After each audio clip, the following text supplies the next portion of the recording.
హిందూబాయ్ నమస్కారం.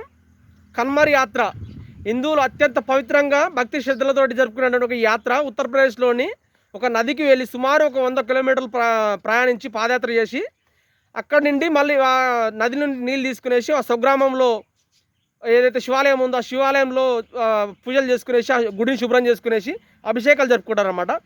ఈ యాత్ర సమయంలో మార్గమధ్యంలో వీళ్ళకి ఆకలైతే భోజనం చేయడానికి హోటళ్ళల్లో ఇక్కడ వెళ్తుంటారన్నమాట. అయితే వీళ్ళకి మధ్య మధ్యలో గొడవలు జరుగుతున్నాయి. ఏమనంటే ఇక్కడ ఉన్న హిందువులందరూ కూడా మాంసం తిన్నారన్నమాట. ఒకవేళ ఎప్పుడైనా తినేటి వాళ్ళు ఉంటే ఆ యాత్ర సమయంలో ఖచ్చితంగా తినకుండా భక్తి శ్రద్ధలతోటి ఎంతో నిష్టగా ఉంటారన్నమాట. అయితే ఈ నిష్టగా ఉండే సమయంలో ఇక్కడ ఉండే హోటల్లో కొంతమంది వేరే మతస్థులు ఉంటారన్నమాట. వాళ్ళు హోటల్ కూడా హిందువుల పేరుతో రన్ చేస్తుంటారన్నమాట. ఆ రన్ చేసే సమయంలో అందులో చికెన్, మటన్ లాంటి కొన్ని ఉంటాయి.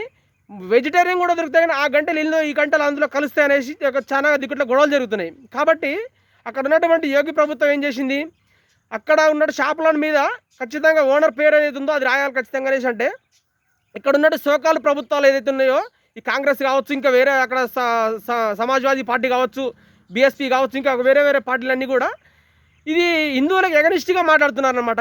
వీళ్ళకి చూడండి ఒకసారి, హిందువులు అంటే వీళ్ళకి ఎంత ఇది ఉందో చూడండి ఒకసారి, ఇంత కుట్రత్తుకొనతో ఉన్నారు చూడండి. హిందువులు భక్తి శ్రద్ధలతో జరుపుకున్నటువంటి యాత్ర సమయంలో నీసు తలగకుండా ఉండాలనేసి ఈ ప్రయత్నంలో యోగి సర్కార్ అక్కడ ఉన్నటువంటి ప్రభుత్వంలో షాపుల మీద పేరు రాసుకోమని చెప్తే దీన్ని కూడా వ్యతిరేకిస్తారనమాట.